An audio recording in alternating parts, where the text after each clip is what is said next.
तुम्हारा मैं ठिकाना 21 फेब्रुआरी अमर होक फेब्रुआरी सालाम रफीक जबर भाई तुम्हारे रामना भूली नहीं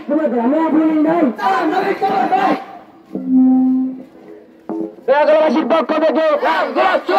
লাল গোলাপ শুভেচ্ছা প্রয়াগরাজ পক্ষ থেকে লাল গোলাপ শুভেচ্ছা শহীদ